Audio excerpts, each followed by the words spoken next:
हफ्ते से जा रहा है। अगर हम पूछते हैं अधिकारियों को तो अधिकारी बोलते हैं अंदर का आपको कोई ताल्लुकात नहीं है। हमारा 24 किसान मजदूर एकता जिंदाबाद, बीजेपी की सरकार मुर्दाबाद, नारायणगढ़ प्रशासन मुर्दाबाद। धन्यवाद। क्या वो पर दिया? ये जी क्रॉप लोन सन 2012 में लिया था जी मिल ने हमारे नाम पे जी, तो इसने 2012 में लेके 13 में भर दिया था। उसके बाद इन्हें 2014 में क्रॉप लोन लिया जी। क्रॉप लोन लेने के लिए थी जी एक प्रदीप राणा और एक तलविंदर थे जी मिल में। इन्हें जी हमारे नाम पर 3 लाख का क्रॉप लोन लेकर मुड़ के अलग नहीं भरा जी। तो हम जब किसी बैंक में लिमिट बनवाने जाएँ या कोई लोन लेने जाएँ तो जो आगे 3 लाख रुपये शो करा जी। इस करके मानो ना तो कुछ मिला जी, ना हमारी लिमिट हुआ जी। खुद हमारी अपनी ज़मीन पे भी लिमिट नहीं होती जी। तो कभी का लिया हुआ था। हाँ सन 2000। हाँ जी, तो हमारे को लिमिट की लोड अभी पड़ी 2020 में पड़ी थी जी। तो जब हम बैंक में गए थे तो बैंक अधिकारियों ने बोला कि आपकी लिमिट नहीं होती जी। उसके बाद फिर मैंने ये किसान यूनियन के साथ मुड़का मुद्दा उठाया जी। शुगर मिल को ऐसी क्या आन जरूरत पड़ी भी आपके ऊपर लोन लिया? हमारे ऊपर इसलिए लोन लिया कि उसको ब्याज कम पड़े था जी। इस करके उसने दिखाया भी किसानों का गन्ना यहाँ गिरता है जी, और इससे मेरे पे ब्याज कम पड़ेगा। उसने आप कैलेंडर बन गया, हमारे से लोन ले लिया जी। ठीक है जी। तो मुड़का अलग नहीं भरा जी, ना वो पैसा मिल लग गया। कौन कौन अधिकारी थे उसमें प्रदीप राणा था जी, एक तलविंदर सरदार जी थे। ठीक है जी। ये दोनों थे जी इसमें। तो अब तक नहीं उन्होंने भरे? लगभग 10 साल ले गए ना जी भरा नहीं है जी। वो ऊपर से जी प्रदीप राणा को जी हम थी, अब बीजेपी लगे बोलने, एनडीए के लगे बोलने। तो यह जो सरकार समय समय पर सबके आगे वो मुखौटा जो सरकार के ऊपर लगा होता है वो समय समय पर हटता रहता है। हर वर्ग को आज इस सरकार ने धरना करने पर, प्रदर्शन करने पर मजबूर कर रखा है, और बदले में आपको कभी लाठियां चलाई जाती हैं, कभी गोलियां चलाई जाती हैं, कभी पानी की बौछारें चलाई जाती हैं, सिर्फ और सिर्फ आपकी आवाज़ को दबाने के। आज देश में ये हालात पैदा कर दिए कि किसान मजदूर अपने ही देश में अपनी आवाज़ उठाने के लिए अपने ही देश में दिल्ली तक भी नहीं जा सकते। बॉर्डर बंद कर दिए सरकार ने। शंभू बॉर्डर को ऐसा बना दिया जैसे कोई हिंदुस्तान पाकिस्तान का बॉर्डर हो। दिल्ली के धरने की बात करो, लगातार 1 साल से ऊपर किसान वहां धरने पे बैठे रहे। बहुत ऐसे चेहरे मुझे यहाँ दिखाई दे रहे हैं जो लगातार वहां धरने पे बैठे। 750 किसानों की यहाँ शहादत होती है। शंभू बॉर्डर बंद किया जाता है।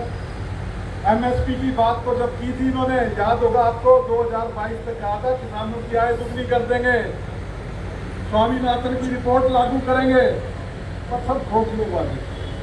अब आप सब समझ चुके हो। उन बातों को करूँगा तो बहुत लंबा समय लग जाएगा, और भी बहुत से साथी हैं जो बड़ी बात को रखेंगे। पर आज मैं खास तौर पर नारायणगढ़ में एक बात कहना चाहता हूँ। आपको याद करना पड़ेगा 2005 से पहले क्या हालात थे यहाँ नारायणगढ़ में शुगर मिल के। किसान धरने पे बैठते थे, देशद्रोह के मुकदमे दर्ज किए गए उस समय उनके। जब कांग्रेस की सरकार बनी 10 साल जोश नहीं है भाई। जोश तो धर्म इतना ढीला है कि तारकन तो बकाया पेमेंट देना छोटो, जो दे रखे हैं वो उल्टे और लेने चाहिए। नारों में कोई दम नहीं है, और नारों में दम नहीं होगा तो आंदोलन में कोई दम नहीं है। दोनों हाथ उठा के मर्दों की तरह नारे लगाओ, चेहरे उतरे हुए मरे पड़े हो। किसान मजदूर एकता जिंदाबाद, किसान मजदूर एकता जिंदाबाद, आवाज दो। हरियाणा सरकार मुर्दाबाद, संयुक्त किसान मोर्चा जिंदाबाद, जय जवान। जो किसानों से टकराएगा, जो किसानों से टकराएगा, मील प्रशासन मुर्दाबाद, नारायणगढ़ का प्रशासन मुर्दाबाद। आज की जो पंचायत है इसकी अध्यक्षता कर रहे हमारे पूरी दुनिया में। एक है लुटेरा और एक है कमेरा। लुटेरा पूरी दुनिया का संगठित है और कमेरे का हाल यह है कि वो घर से चल के पंचायत में तो आ जाता है लेकिन पंचायत में बैठ नहीं सकता। लुटेरा पूरी दुनिया का एक है, पूरी दुनिया का कॉर्पोरेट एक है, लेकिन कमेरा एक जिले का भी इकट्ठा नहीं है, एक राज्य का भी इकट्ठा नहीं है, देश का भी इकट्ठा नहीं है, दुनिया की तो बहुत दूर की बात है। इसलिए लुटेरे आपको लूट करके खा रहे हैं। आपने इकट्ठा होना सीखना पड़ेगा, आपने बैठना भी सीखना पड़ेगा, आपने आवाज भी उठानी पड़ेगी, आपको संगठित भी होना पड़ेगा। जब आप इकट्ठे होंगे, मैं दावे के साथ कहता हूं, दुनिया की कोई ताकत इस कौम को हरा नहीं सकती, इस किसान मजदूर कौम को हरा नहीं सकती। साथियों, इस बात के लिए भी, क्योंकि किसान आंदोलन जो हुआ, ये किसान आंदोलन का गढ़ रहा है ये पूरा क्षेत्र। नारायणगढ़ बहुत क्रांतिकारी धरती है। लोकसभा के चुनाव में आपने सरकार को अपनी ताकत दिखाई और केवल आपने बीजेपी के प्रत्याशी को हराया ही नहीं, बल्कि उसका पुंजड़ पाड़ के उसको लांडा करके भेजा है। यह आपकी बहुत बड़ी ताकत है साथियों। जोश और जज्बे से लड़ाई जीती जाती है। चेहरे पे हंसी होगी, जज्बा होगा तो 5 आदमी भी लड़ाई जीत लेंगे, और मुर्दे तो चाहे 1000 इकट्ठे हो जाओ, चाहे 1 लाख इकट्ठे हो जाओ, वो कोई लड़ाई जीत नहीं सकते। इसलिए मैं बार बार कहता हूं, जिनके चेहरे उतरे हुए वो हमारे सामने मत बैठा करो। उतरे हुए चेहरे हैं वो चप्पल पहन के, जूती पहन के घर चले जाओ, क्योंकि तुम लड़ाई को मजबूत नहीं, कमजोर कर रहे हो। हौसले वाले तो 5 आदमी होंगे तो भी हम जीत करके जाएंगे, कभी हार करके नहीं जाएंगे। साथियों, मुद्दा बहुत बड़ा है। अगर हम अंबाला डिस्ट्रिक्ट की बात करें या नारायणगढ़ की बात करें, तो यहां पे मुद्दा है शुगर मिल का, और हरियाणा में लगभग थोड़ी बहुत छोड़ दें तो सभी शुगर मिलों में बीमारियां खत्म होगी। लेकिन नारायणगढ़ की जो शुगर मिल है, बनोती शुगर मिल, इसकी बीमारी खत्म नहीं हो रही है। इसका बड़ा ऑपरेशन करना पड़ेगा। इसके लिए तैयार हो कि नहीं हो? सारे हाथ उठा करके बताओ। जो पीछे बैठे वो तैयार नहीं है। ये आप तैयार नहीं हो? औरों की तरफ देख रहा है, खुद हाथ नहीं उठा रहा। तो साथियों, इसका बड़ा ऑपरेशन करना पड़ेगा। जो हमारे मुद्दे हैं उनके ऊपर लड़ाई लड़नी पड़ेगी। अभी आपने देखा कि अंबानी के लड़के की शादी थी, कितने 1000 करोड़ रुपए खर्च हुए? 5000 करोड़ रुपए, और सबका 25% रिचार्ज बढ़ा दिया। बढ़ाया कि नहीं बढ़ाया? यानी कि सारे देश ने अंबानी के बेटे का भात भर दिया। आप सारे भारतीय हो अंबानी के। क्या हो? सारे अंबानी के सारे भारतीय हो। और ये जियो की जो सिम है, ये किसान आंदोलन की तरह दोबारा से ये पोर्ट करवानी पड़ेगी, और इसको BSNL में पोर्ट करवा लो, नहीं तो अगली साल राधिका की डिलीवरी होगी, उसका खर्चा भी सारे देश को देना पड़ेगा। इस बात का भी ध्यान रखिए। तो आज की जो पंचायत है, 3 हमारे बड़े मुद्दे हैं। पहला मुद्दा है बकाया पेमेंट का। मैं सीधी मुद्दे पे बात करूंगा, इधर उधर की बात नहीं करूंगा। सारी चीजें आप फोनों के माध्यम से सुनते रहते हो। आज का जो मुद्दा है, पहली हमारी मांग क्या है? बकाया पेमेंट। कितनी है बकाया पेमेंट? जोर से बोल के बताओ, पीछे वालों की आवाज नहीं आ रही। कितनी पेमेंट बकाया है? तो जोर से बोल के बताओ, एसडीएम तक तो आवाज जानी चाहिए तुम्हारी। कितनी पेमेंट है? जोर से बोल के बताओ। जितनी तेज आवाज आएगी हम भी उतना जोर लगाएंगे। पहले बता दिया, एक बार जोर से बोल के बताओ कितनी है बकाया पेमेंट? 24 करोड़ रुपए। दूसरा हमारा मुद्दा है क्रॉप लोन का। दूसरा मुद्दा है क्रॉप लोन का। ये 700 से ज्यादा किसान जिनके नाम पे 25 करोड़ रुपए क्रॉप लोन लिया, आज अगर हम बात करें ब्याज समेत तो वो लगभग 35-40 करोड़ रुपए हो गया। बहुत सारे ऐसे किसान हैं जिनके जमीन भी नहीं है, उनके भी क्रॉप लोन है। किसानों का सिंबल खराब कर दिया, एफआईआर होने के बावजूद कार्रवाई नहीं हो रही। जिन लोगों ने क्रॉप लोन का घोटाला किया, किसान को पैसा नहीं मिला। पैसा मिला जिन कर्मचारियों ने गड़बड़ की उनको, उसके बावजूद भी कोई कार्रवाई नहीं हो रही। और मिल प्रशासन जो है उन कर्मचारियों की पदोन्नति कर रहा है, उनको प्रमोशन देने का काम कर रहा है। यह हमारा बड़ा मुद्दा है। अभी नरमैल जी बता रहे थे कि सीरे का भी घोटाला कर दिया यहां पे। और जो तीसरे नंबर की बात है, जो किसानों की पैरवी करता है जो अधिकारी, उसको कहते हैं कि छुट्टी कर देंगे।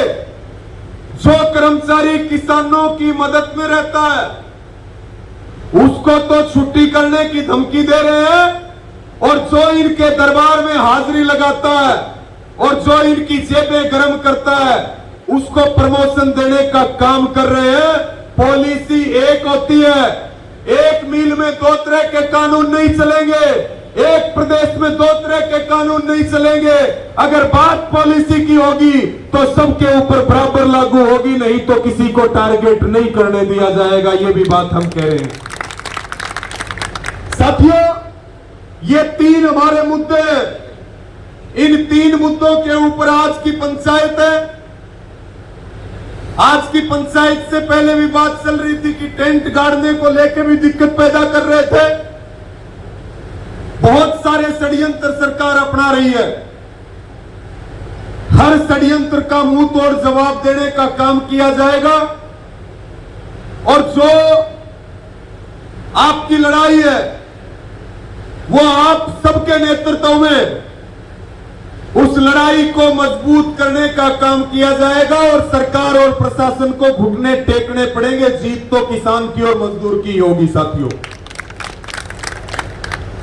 लगभग 5 मिनट का समय बचा है।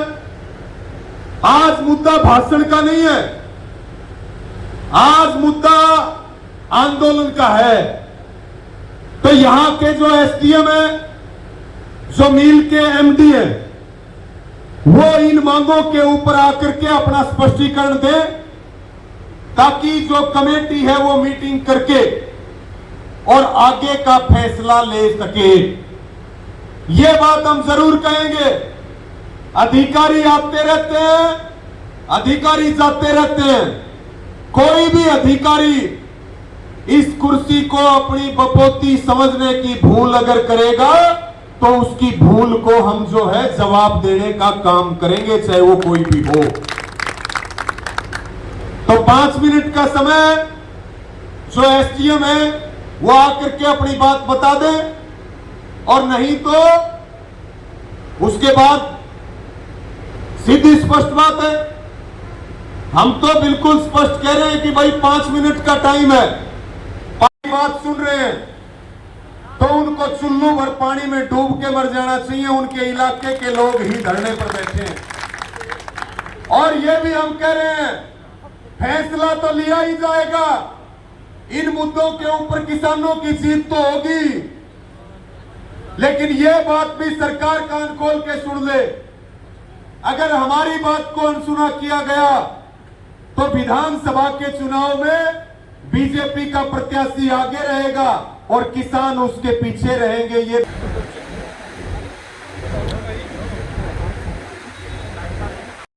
दूसरा मुद्दा है क्रॉप लोन वाला, और तीसरा मुद्दा है अधिकारियों और कर्मचारियों में दो तरह की जो पॉलिसी चलाने की कोशिश की जा रही है। इन तीन मुद्दों पे हम बात करेंगे। हम उम्मीद करेंगे कि एसडीएम साहब हमारे बीच में आए हैं तो पूरी तरह से सब चीजों पे बातचीत करके फाइनल करके हमारे बीच में लेके आएंगे, ऐसी हमारी उम्मीद है। और सारी बात आपके बीच में आप सबके सामने होंगी। कोई तक तो नहीं हुई किसी को यहाँ पर। मैं सबसे पहले आपसे गुजारिश करूँगा कि आज कारगिल विजय दिवस भी है 26 जुलाई, और मैं सबसे गुजारिश करूँगा कि एक बार हम 2 मिनट खड़े होकर के अपने शहीदों के लिए के ऊपर हम चर्चा करेंगे। बट जैसा कि आप में से काफ़ी किसान साथी मेरे पास पहले भी आए थे और मुद्दे रखे थे, तो बात ठीक है, आप लोग मेरे पास पहले भी आए थे और उसका मैंने उस समय भी जवाब दिया था और मैं आज भी जवाब दूंगा। पहला मुद्दा जो है वो है क्रॉप लोन का। तो क्रॉप लोन में 35 करोड़ रुपए करीब, जैसा मुझे ध्यान है, 35 करोड़ रुपए करीब किसानों का क्रॉप लोन बकाया है। उस बारे में कुछ बातें मैं बताना चाहूँगा। सबसे पहले क्रॉप लोन का मुद्दा जब बना उस टाइम पे मिल एक निजी आदमी के द्वारा चलाया जा रहा था। किसानों के नाम पे 3-3 लाख रुपए लोन लिया गया। 2 बैंकों में, यूनियन बैंक और आईसीआईसीआई बैंक में खाते हैं उनके, और उस मामले में कानूनी कार्रवाई भी चल रही है और अलग अलग माननीय न्यायालयों में उनके ऊपर कार्रवाई भी चल रही है। उसका फैसला जब भी माननीय न्यायालयों से आएगा उसका अमल किया जाएगा। वो क्रॉप लोन की रिकवरी के लिए जो पैसा बकाया है वो जब तक मामला न्यायालय में है तब तक हम उसका कुछ नहीं कर सकते। हालांकि किसान साथी मेरे पास आए थे जब मैंने यहाँ का चार्ज संभाला था कि जो पीएम किसान के जो पैसे होते हैं किस्त के, जो 2-2 हज़ार रुपये आते हैं साल में, कुल 6,000 रुपये आते हैं, वो पैसे 477 खाते ऐसे थे यूनियन बैंक और आईसीआईसीआई बैंक में, जिनको जैसे ही वो पैसा आता था किस्त का वो काट लिया जाता था लोन की रिकवरी के लिए। उस बारे में मैंने तुरंत संज्ञान लिया उस बात का, और जिला स्तर पर एक कमेटी होती है, डिस्ट्रिक्ट लेवल बैंकर्स कमेटी, जो डीसी साहब उसको चेयर करते हैं। हर महीने 2 महीने में उसकी मीटिंग होती है। जिले के जितने भी बैंक होते हैं उनके प्रतिनिधि वहाँ आते हैं और बैंकों की समस्याएं, किसानों की समस्याएं, उनको वहाँ पर चर्चा किया जाता है। डिस्ट्रिक्ट लेवल बैंकिंग कमेटी का 8 अप्रैल 2024 का आदेश है कि यूनियन बैंक और आईसीआईसीआई बैंक को निर्देश दिए जाते हैं कि अब पीएम किसान का जो पैसा है किस्त का, वो इस क्रॉप लोन के रिकवरी के लिए बिल्कुल नहीं काटा जाएगा। अप्रैल से ये बंद हो चुका है। मैंने बार बार किसान साथियों से रिक्वेस्ट भी किया है इस बारे में कि अगर उसके बाद भी अगर किसी किसान भाई का अगर पैसा कटा है क्रॉप लोन के लिए, तो आप वो पासबुक की कॉपी मुझे ला करके दिखा दीजिए। मैं वो डिस्ट्रिक्ट लेवल बैंकर्स कमेटी में दोबारा से रखूँगा और उन बैंकों के खिलाफ कुछ कार्रवाई भी, जो भी उचित कार्रवाई बनती है वो भी हम करेंगे। कुछ उस खाते की कोई भी रिकॉर्ड होगा, आप खाता नंबर मुझे बता दीजिए, इस खाते नंबर से पैसे कट रहे हैं, मैं वो खाता नंबर निकलवा लूँगा। मैंने आपसे 3-4 बार इस बारे में आग्रह किया है, बट दुख की बात है कि अभी तक मेरे पास ऐसा कोई डिटेल नहीं आया है। बट हम इसमें कार्रवाई करने के लिए बिल्कुल तत्पर हैं। आप अगर किसी किसान का पैसा कट रहा है तो वो नहीं कटना चाहिए, और हम उस बारे में टीएलबीसी में ये बात रखेंगे। आप मुझे बस वो डिटेल बता दीजिए कि कोई भी किसान साथी अगर उनका पैसा कटा है या कोई यूनियन वाले अगर मेरे पास आ जाए, ये मुद्दा लेके हम मुद्दा उठाएंगे। ये रही पहले मुद्दे की बात। जो दूसरा है किसानों के बकाया पेमेंट का, तो यहाँ मुझे आवाज़ें जो आ रही थी अंदर में, मुझे कुछ आंकड़े सुनाई दिए कि किसानों का 35 करोड़ रुपये बकाया है, 24 करोड़ रुपये बकाया है, 35 करोड़ रुपये बकाया है। उस बारे में मैं क्लैरिफिकेशन देना चाहता हूँ। 22 करोड़ 74 लाख रुपये बकाया है किसानों का एज ऑफ डे। ठीक है, इस बारे में 22 करोड़ 23 करोड़ इतना बड़ा बात है नहीं, बट क्योंकि यहाँ मीडिया के साथी भी है, मैं क्लैरिफाई करना चाहता था। जैसा कि आप सब जानते हैं 55 करोड़ रुपये बकाया था 2 साल पहले शुगर मिल का, जब मैडम ने जब चार्ज किया था। मैडम के कार्यकाल में ये घट करके पिछले सीजन की शुरुआत में 33 करोड़ आ गया। और इस साल 22 करोड़ पे वो आंकड़ा खड़ा है।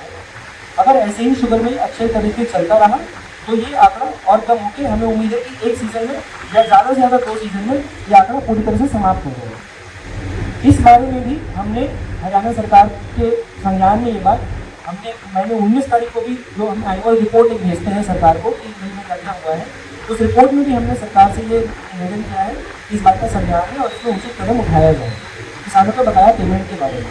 बट मैं आश्वासन देता हूँ मिल प्रशासन की तरफ से कि हम किसानों का बकाया पेमेंट चुकता करने में पुरजोर कदम उठा रहे हैं और ये धीरे धीरे बकाया चुक जाएगा अगर मिल ऐसे ही चलता रहा। अब आती है तीसरे मुद्दे की बात। कुछ कर्मचारियों के खिलाफ हमने दोहरी नीति अपनाई है और भेदभाव किया जा रहा है, तो और मैडम के टाइम पे पॉलिसी कुछ और, अभी पॉलिसी बदल दी गई है, ऐसे बातें उठ रही हैं। ये है मैडम के टाइम की पॉलिसी की कॉपी, बोर्ड का रेजोल्यूशन हुआ था, मैडम के साइन है यहाँ पर, ठीक है, मैडम की टाइम की कॉपी है।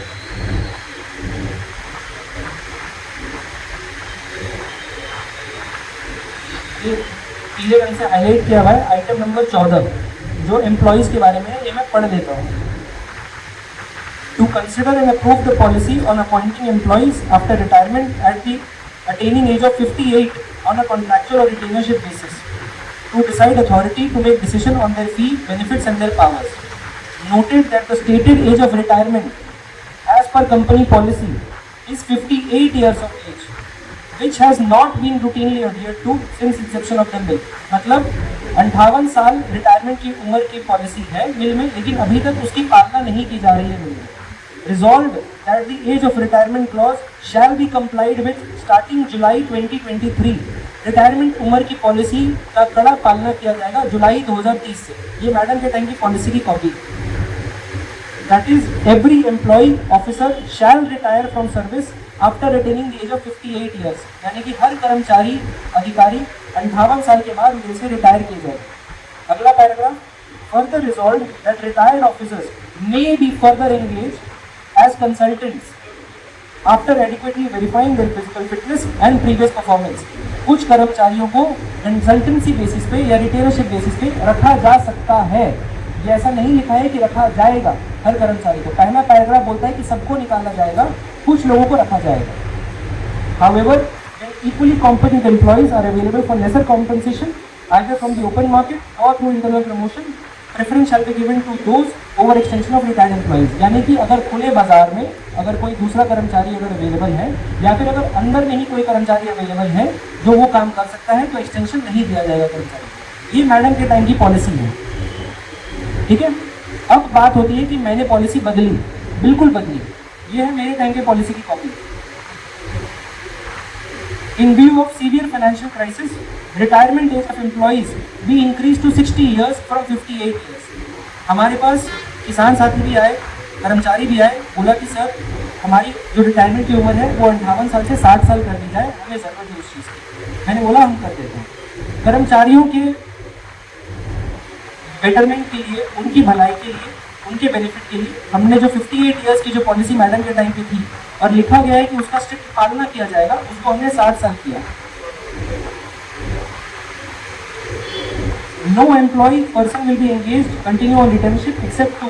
सिर्फ 2 कर्मचारी ऐसे हैं जिनको हमने रिटेनशिप पे रखा है, वीके सिंह जी और जुल्फिकार जी। इनका मिलने, जैसा कि उस पॉलिसी में लिखा है, मिल प्रशासन का फैसला होगा कि किनको आगे रखना है, किनको नहीं रखना है।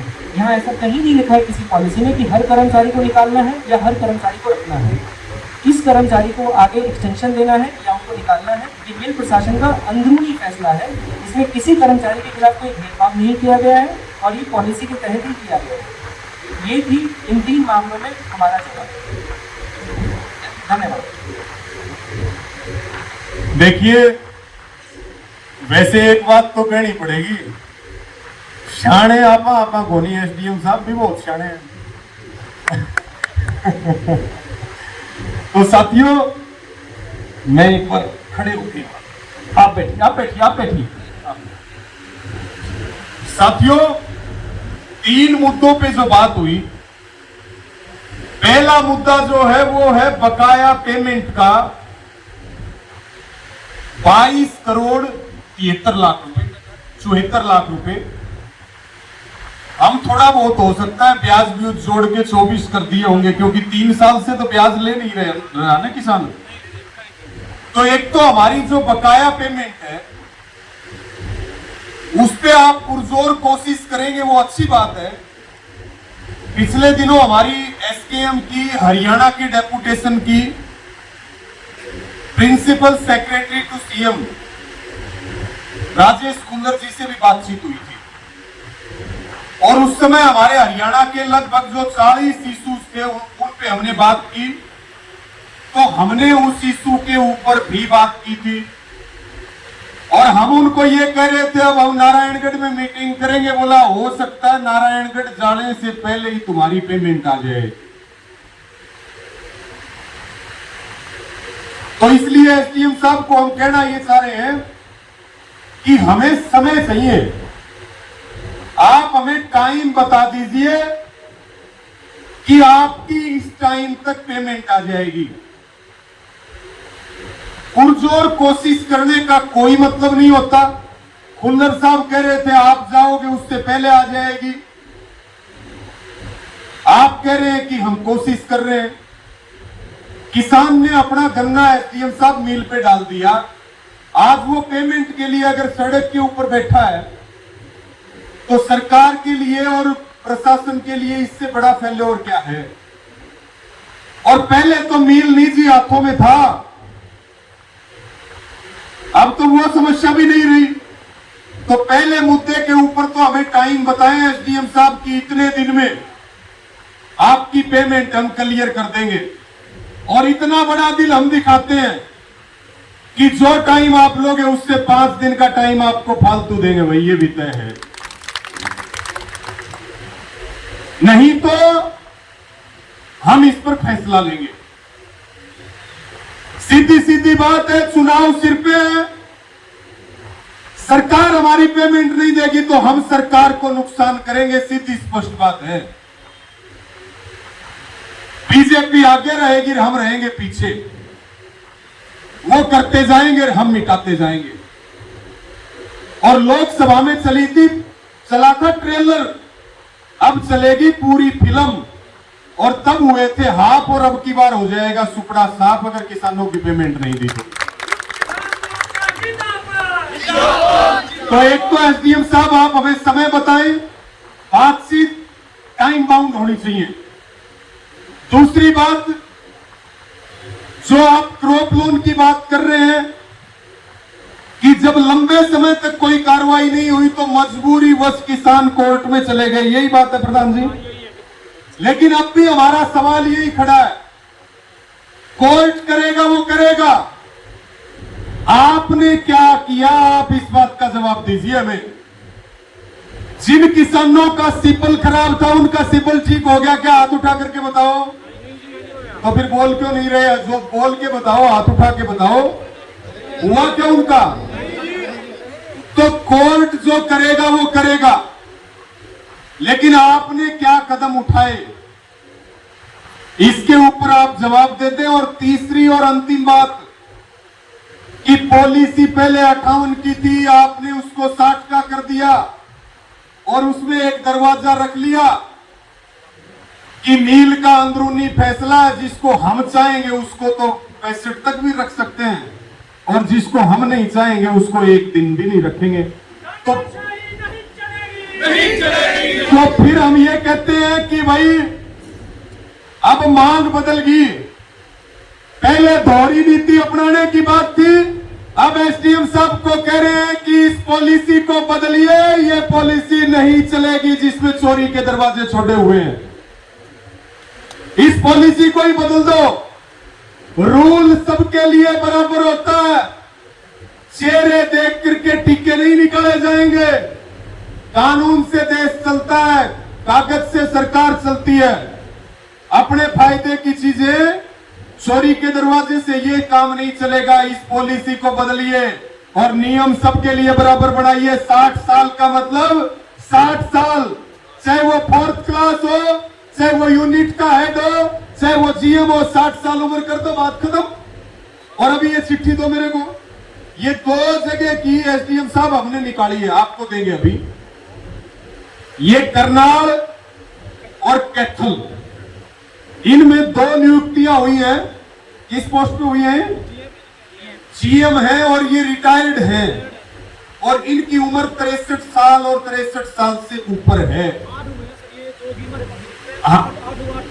तो एसडीएम साहब, हमारा ये कहना है, हमें इस बात से कोई मतलब नहीं है कि वहां पे कौन काम कर रहा है। हम तो आज भी आपको कह रहे हैं, हमारी बकाया पेमेंट दे दो, क्रॉप लोन वाला मामला निपटाओ। और ये अभी एक और बता रहे थे, सीरे में भी गड़बड़ होगी, बाकी आप रख लो किसी को। या तो कार्रवाई सब पे होगी एसडीएम साहब, नहीं तो टारगेटेड लोगों पे कार्रवाई हम नहीं करने देंगे। टारगेट करके नहीं करने देंगे कार्रवाई, सब पे कार्रवाई करो, हमें कोई दिक्कत नहीं। जिसकी 60 साल होगी भेज दो, कोई दिक्कत नहीं। लेकिन कुछ को रखेंगे और कुछ को, जो किसानों को ये लगता है कि जो हमारे को ठीक सुविधा देता है, ठीक मान सम्मान करता है, हमारी बात को ठीक सुनता है, उनके खिलाफ एक्शन हो रहा है। और जो लोग क्रॉप लोन के घोटाले में शामिल हैं, उनको मिल प्रबंधन जो है प्रमोट दे करके उनको विशेष अनुकंपा दी जा रही है। इससे प्रशासन और पब्लिक के बीच में एक विश्वास, अविश्वास की भी एक भावना क्रिएट होती है। तो ये हमारी बात है, हमें पेमेंट का आप समय बता दो और क्रॉप लोन में आपने क्या किया वो बता दो। और तीसरा जो है, कार्रवाई हो तो सब पे हो। पॉलिसी जो बन गई जरूरी नहीं है कि उसको माना जाए, कानून जो बन गए जरूरी नहीं है उसको माना जाए। कानून वापस भी होते हैं, कानूनों में संशोधन भी होते हैं। एक तारीख देने की, तो मैं आपको यही आश्वासन दिलाना चाहूँगा कि हम पहले भी कोशिश कर रहे थे और हम अभी कोशिश कर रहे हैं। उस कोशिश का ही नतीजा ये है कि 2 सीजन में शुगर मिल का जो बकाया है वो 55 करोड़ से 33 करोड़ आ गया है। इनफैक्ट उससे भी कम 100 करोड़ करीब बकाया था, वो 22 करोड़ आ गया है। बाकी हम सरकार से दोबारा से अनुरोध करेंगे। मैंने अभी हफ्ते 10 दिन पहले एक लेटर लिखा है सरकार को, मैं दोबारा से कोशिश करूँगा कि इस मुद्दे पे जल्दी से जल्दी कुछ कार्रवाई की जाए।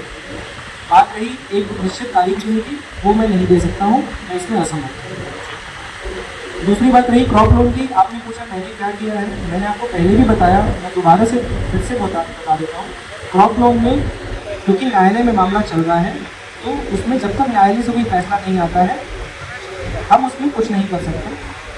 क्रॉप लोन की बकाया पेमेंट के बारे में बात रही, किसानों के साथ जो पीएम किसान का जो पैसा कट रहा था उसको हमने रुकवा दिया है। मैं फिर से आग्रह करूँगा किसी भी किसान भाई से, किसी भी नेता से, अगर आपको लगे कि किसी किसान का वो पैसा कटा है, मुझे कृपया वो या तो पासबुक या फिर खाता नंबर मुझे बता दें, मैं उसकी जांच कराने के लिए पूरी तरह से तैयार हूँ, ताकि किसी का और कोई पैसा ना कटे। इसमें बात रही सिबिल स्कोर का, आपने जो मामला उठाया सिबिल स्कोर के बारे में, देखिए इसमें आरबीआई की कुछ गाइडलाइंस होती हैं कि सिबिल स्कोर किस तरह से तय किया जाएगा एग्जिस्टिंग लोन्स के हिसाब से। इसमें मैं जो एलडीएम है और जो ऊपर के अधिकारी हैं बैंक्स को जो देखते हैं, मैं उनसे एक बार डिस्कस कर लूँगा कि इसमें अगर कोई वे आउट निकाला जा सकता है तो, कि सिबिल स्कोर अगर किसानों का दूसरी तरह से मतलब कुछ उसमें इम्प्रूवमेंट कर सकते हैं इस लोन के अलावा। तो इसमें मुझे उनसे डिस्कस करना पड़ेगा एलडीएम साहब से कि इसमें हम क्या क्या प्रावधान हैं।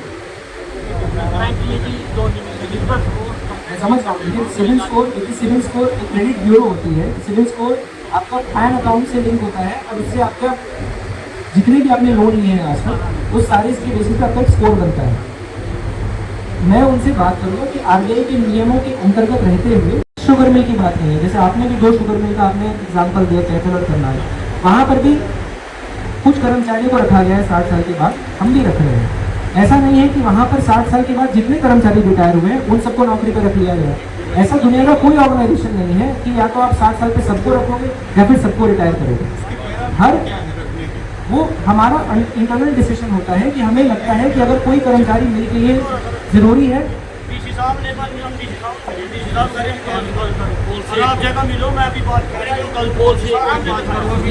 इस बारे में मैं ऐसा नहीं है, ऐसा बिल्कुल नहीं है, ऐसा बिल्कुल नहीं है।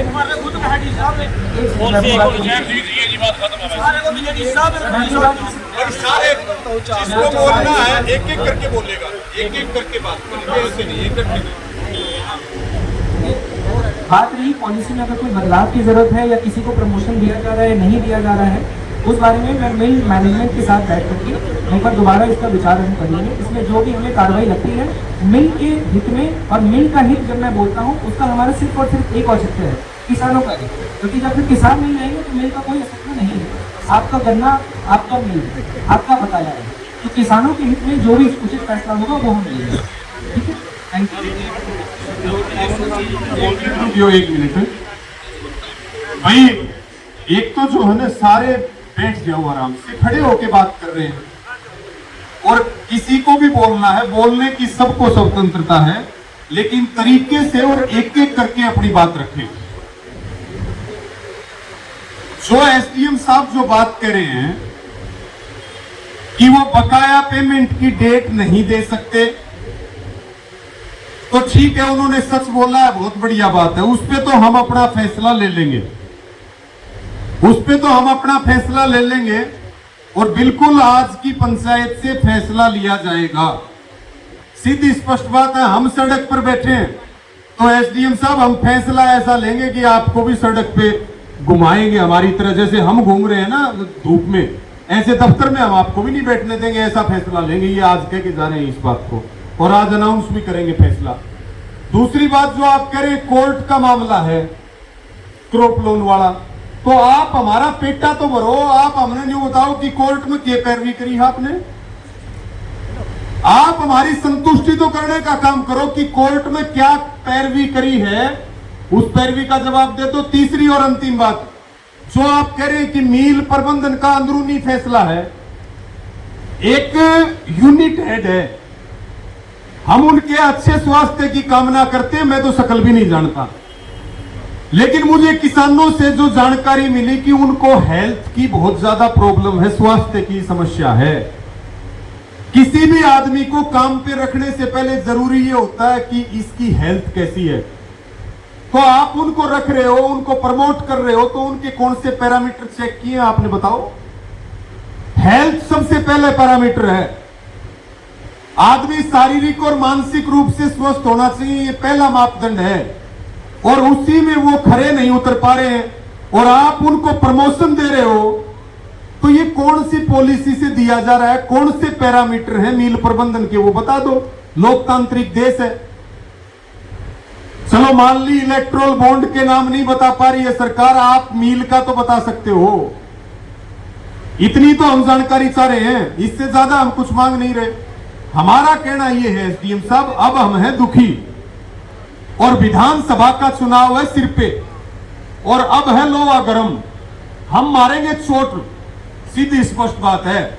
तो या तो हमारी बात सुन लो, और जो हमारा लेना देना करना है, मतलब किसानों का, वैसे नहीं, किसानों के का जो बकाया है, जो क्रॉप लोन है, वो में आंदोलन करेंगे।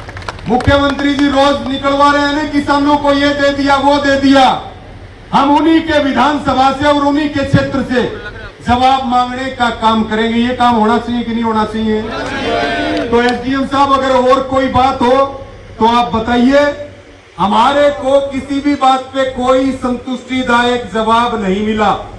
अब हमारे पास एक अंतिम रास्ता, आपके पास अब भी कोई बात है तो आप बता दीजिए, नहीं तो जो कमेटी के साथी हैं वो बैठ करके, और जो आगामी निर्णय लेना है, जो लेना है, आप खोल के लो, पूरा हरियाणा आपके साथ है, पूरा हरियाणा साथ है। जरूरत पड़ेगी तो हजारों नहीं, एक एक मुद्दों पे लाखों लाखों ट्रैक्टर किसान के उतरने के लिए तैयार हैं।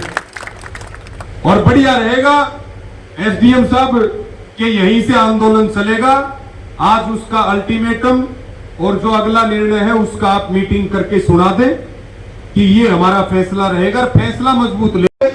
दूसरे प्रशासनिक अधिकारी आए, पुलिस के अधिकारी आए, सबका बहुत बहुत धन्यवाद। इनका जोरदार तालियां बजा के धन्यवाद कर दो।